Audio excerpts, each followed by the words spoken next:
Assalamualaikum warahmatullahi wabarakatuh. Salam bahagia. Saya Injang Jamaluddin SPDI dari SD Negeri Cilangkara 01, calon guru penggerak angkatan 11 Kabupaten Bekasi. Pada kesempatan yang penuh kebahagiaan ini, saya akan menyampaikan koneksi antar materi modul 2.1 pembelajaran berdiferensiasi. Apa itu pembelajaran berdiferensiasi? Yaitu pembelajaran usaha guru dalam menyesuaikan proses pembelajaran di kelas untuk memenuhi kebutuhan belajar individu murid. Setiap anak adalah unik, mereka memiliki kelebihan dan kekurangan masing-masing. Begitu juga dengan minat, kebiasaan, gaya belajar, dan pola pikir yang berbeda-beda. Bagaimana cara untuk dapat melakukan pembelajaran berdiferensiasi di kelas? Agar dapat melakukan pembelajaran berdiferensiasi, guru harus yang pertama memahami tujuan pembelajaran, yang kedua mengetahui dan merespon kebutuhan murid, ketiga menciptakan lingkungan belajar yang mengundang murid untuk belajar, yang keempat melakukan manajemen kelas yang efektif, dan yang kelima melakukan penilaian berkelanjutan. Berkaitan dengan kebutuhan belajar murid, guru harus memahami aspek berikut ini. Pertama adalah kesiapan murid, kesiapan belajar murid atau readiness. Yang kedua adalah minat murid, ketiga adalah profil belajar murid. Apa itu kesiapan belajar murid? Yaitu mengharuskan guru menilai pengetahuan awal dan menentukan apa yang telah murid ketahui dan di mana murid berada. Minat murid. Minat setiap anak pastilah berbeda-beda.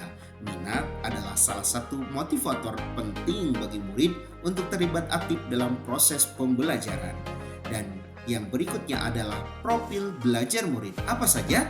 Yang pertama ada lingkungan, kedua budaya, ketiga gaya belajar, yang keempat adalah kecerdasan majemuk. Kebutuhan belajar murid dapat diidentifikasi berdasarkan cara-cara berikut ini. Yang pertama adalah mengamati perilaku murid-murid, kemudian mengidentifikasi pengetahuan awal, bisa dengan mereview dan melakukan refleksi terhadap praktik pengajaran, atau bisa juga dengan berbicara dengan guru murid sebelumnya. Kemudian bisa juga dengan membaca rapot murid di kelas sebelumnya atau menggunakan berbagai penilaian formatif dan diagnostik. Strategi pembelajaran berdiferensiasi ada tiga. Yang pertama, diferensiasi konten. Yang kedua, diferensiasi proses. Dan yang ketiga adalah diferensiasi produk. Strategi pembelajaran berdiferensiasi konten yaitu berkaitan dengan apa yang kita ajarkan, seperti materi, konsep atau keterampilan yang perlu dipelajari berdasarkan kurikulum. Yang kedua, diferensiasi proses. Diferensiasi proses kegiatannya yang memungkinkan murid berlatih dan memahami atau memaknai konten dengan cara membedakan proses yang harus dijalani oleh murid. Dan yang ketiga, diferensiasi produk, yaitu bukti yang menunjukkan apa yang murid telah pahami dengan cara membedakan atau memodifikasi produk sebagai hasil belajar murid, hasil latihan, penerapan dan pengembangan apa yang telah dipelajari. Adakah keterkaitan antara modul pembelajaran berdiferensiasi dengan modul yang lain? Untuk dapat melakukan pembelajaran berdiferensiasi, maka guru adalah menuntun dan harus berusaha memenuhi kebutuhan belajar anak sesuai dengan kodrat alam dan kodrat zaman berdasarkan filosofi Ki Hajar Dewantara.